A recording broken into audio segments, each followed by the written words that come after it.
I'm a comical genius. Character popularity can be an interesting beast to look into. The reasons as to why a character is or isn't popular can be weird. Characters like Ike and Lucina are popular due to their appearance in Smash Bros. Makes sense, given how large of a series Smash is and how it introduced a lot of people to the series. People like Hector or Ephraim are popular because of how much they're liked in their own games. They made it up the totem pole without any help of external media. You then have the likes of Marty or Arden, who become characters of note because of how unnoteworthy they are, which is almost paradoxical. And then you have Reinhardt, who's popular because he big hurdy in the mobile game. But is Fire Emblem Heroes' most historically terrifying unit actually worth all the praise? Well, let's go back to Thracia and see for ourselves what's so special about the tiny hands man, Reinhardt. Reinhardt himself doesn't appear until the last few chapters of the game, but he is mentioned as early as chapter 10. His younger sister, Olwen, is presented as a fine woman for Frisia's army. She's kind, capable, and loyal. It's said that her older brother Reinhardt is a man of outstanding character, especially next to his fellow General Kempf, and it's clear Reinhardt has a ton of respect among the Knights of Frisia, unlike Kempf, who has a grand total of none. Reinhardt's also shown to have a lot of love for his younger sister, as Kempf claims he dotes on her to the point of babying her. And while Kempf is kinda playing it up because he's a whiny bitch, there is some truth to his statement. Even Dryas, one of Leaf's tacticians, marvels at Reinhardt's capability, praising him as a man of honor, and saying that people call him the reincarnation of the Crusader Thrud.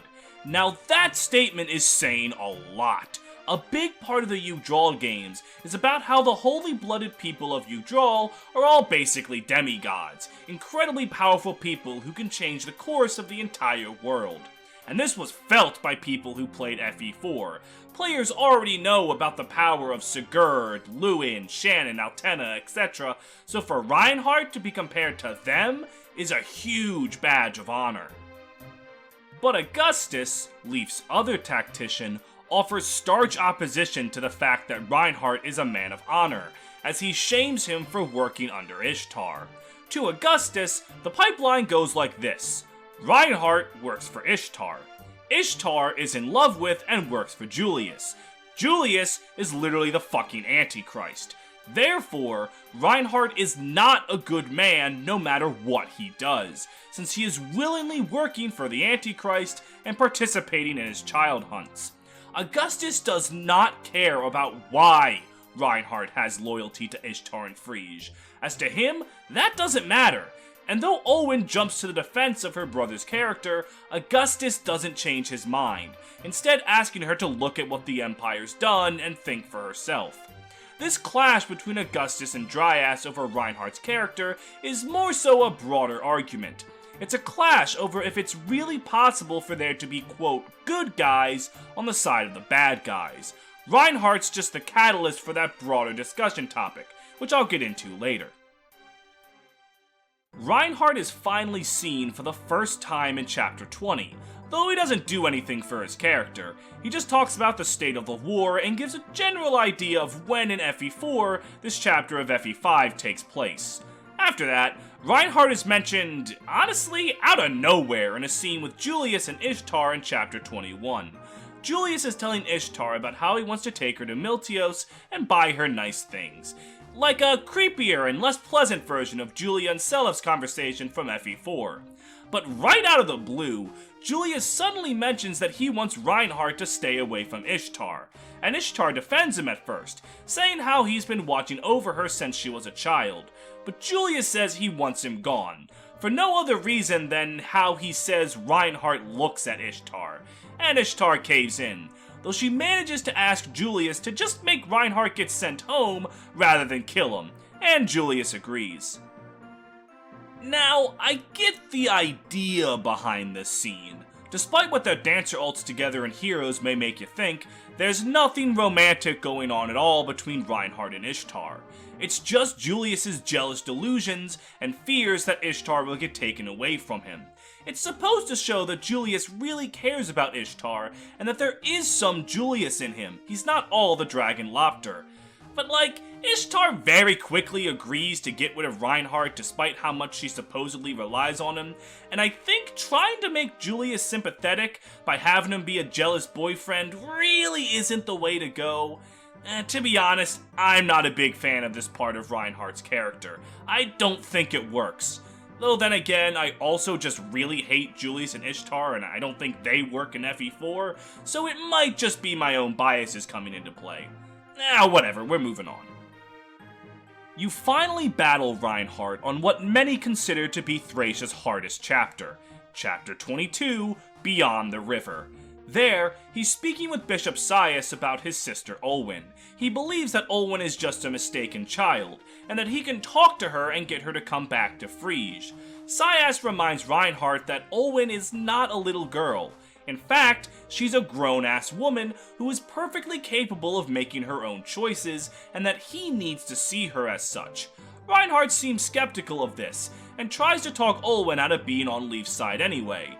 But Shiraham he is not, since when he talks to her, she does not seem so keen on joining him.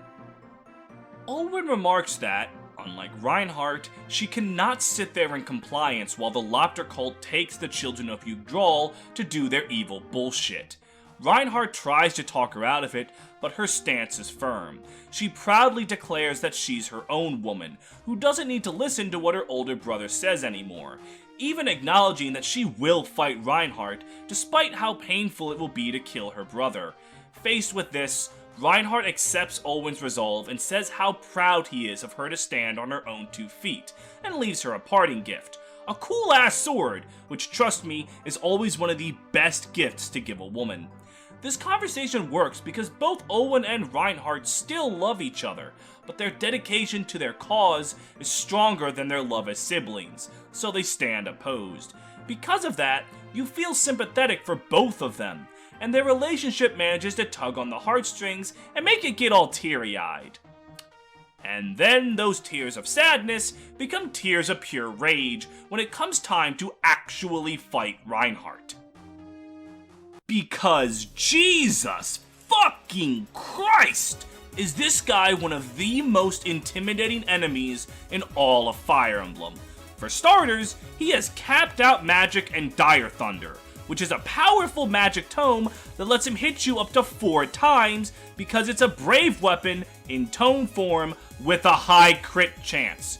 Secondly, he's surrounded by the Gelbenritter, mage knights with powerful Thoron tones, so even getting to him is a huge challenge that can easily kill you.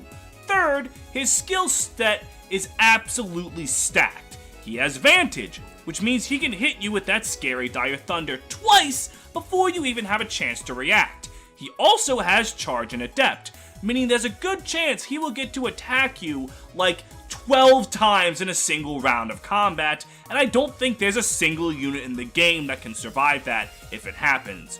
And of course, he has Pavice, which means that even if you manage to survive the Vantage Dire Thunder, you have a 20% chance to just outright miss an attack, on top of what your odds to hit him were in the first place.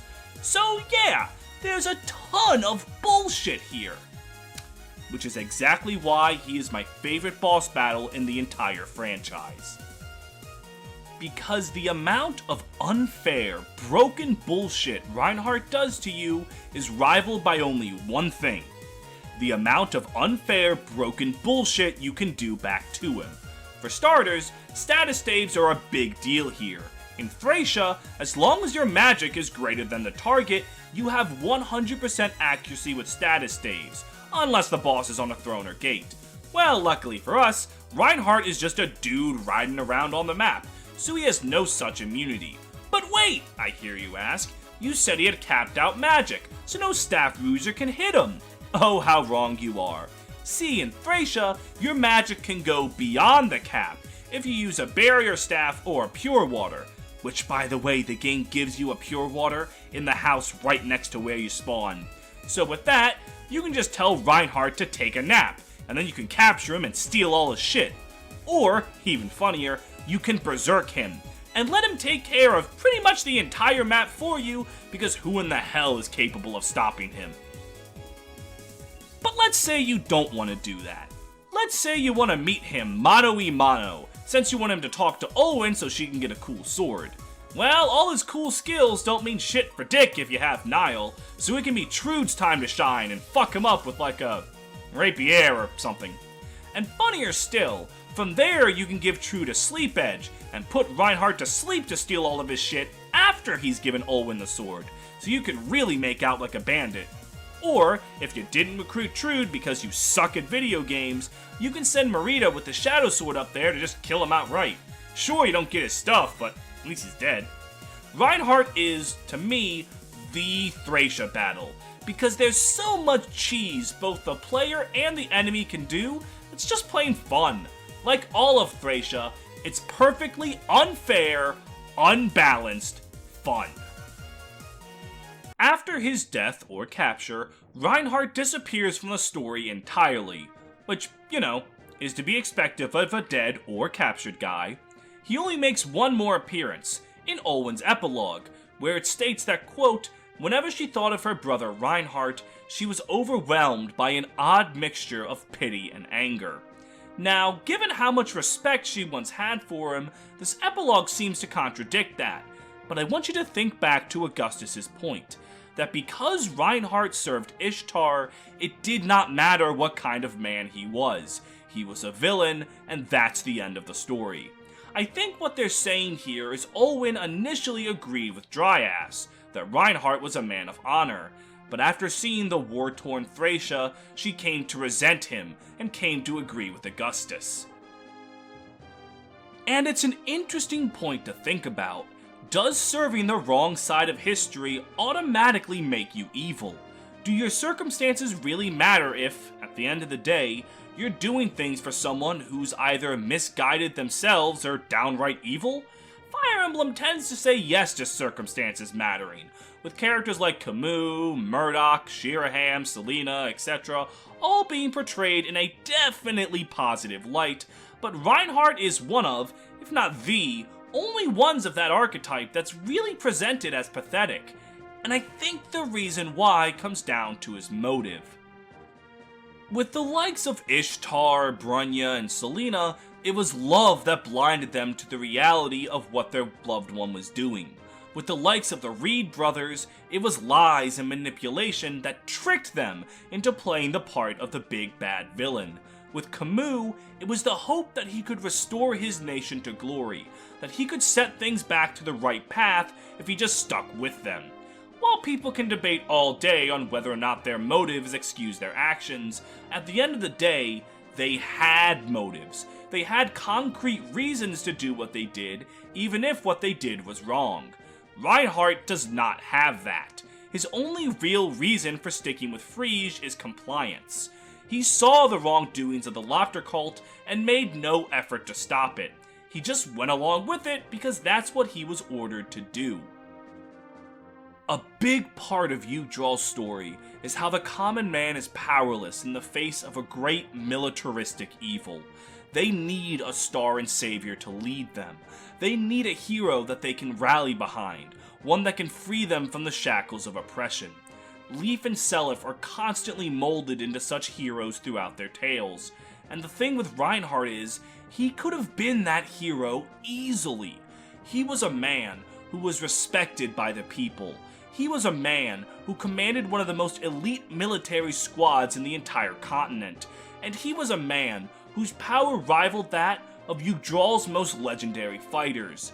But he did nothing.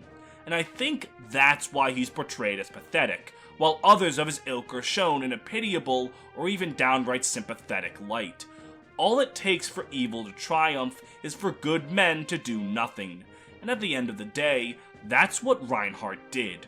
All his power, all his greatness, and in the end, due to his own choices, his life ended as nothing more than a corpse washed away by the Thracian River. A pathetic end for a pathetic man.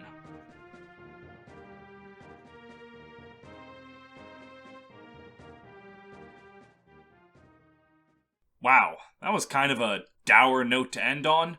I should try to perk things up at the end here by talking about something happy. Like, Oh, I know. How about I talk about you giving me money? Well, might not make you happy, but it'll definitely make me happy. That's right. For as little as $3 a month, you can help support the channel by donating to the Patreon, where you can get benefits like early access to future videos. Or if you dish out $7 a month, you can vote on polls to decide the next character analysis video. Right now, it's kind of just a hodgepodge of characters I threw together, and Harkin has a slight lead, but it's not big enough to say that he's won yet, so if you want to get over there and vote, it's time to do so. My patrons include the likes of Andrew Crockett, Atomic X160, Benz Again, Follow Pinto the North Star on Twitch, Gallade Knight, Great Riek, Green Brigand, Hell on Heelys, Justbacito 2, Keith and Coleman, Kieran Morin, Lightning Bolt, Memi, Nevrix the Fallen Shield Guy, Ranger Man Sam, Ryan Walter, Space1255, Steph D, Tato, Anti-Ginger, Brentendo11, Subscribe to Dell, Drew Hack, Kazu Foxfire, Max, Sazegi, and Tellerbot. Thank you guys very much for your support, and if you're wondering why I put this at the end of the video when I normally put it in the middle, I can't get that predictable now, can I? Thank you guys very much for making it to the end of another character analysis video. Reinhardt's kind of a big name, so hopefully this episode does well. If not, I don't know, I'll cry and then forget about it. As always, thanks for the Green Brigand for helping out with the script, looking it over, and kind of just making sure I don't say anything too stupid. Always happy to have your help, and thank you very much. If you enjoyed the video, please feel free to leave a like on the video, comment on the video, subscribe to the channel, ring the bell for notifications, join the Discord. I assure you we have a lot of fun there, and just play Thracia. It's a really good game, one of my favorites, for sure recommend. Just play it, okay? Just play it. Until next time. Change the world. My pride.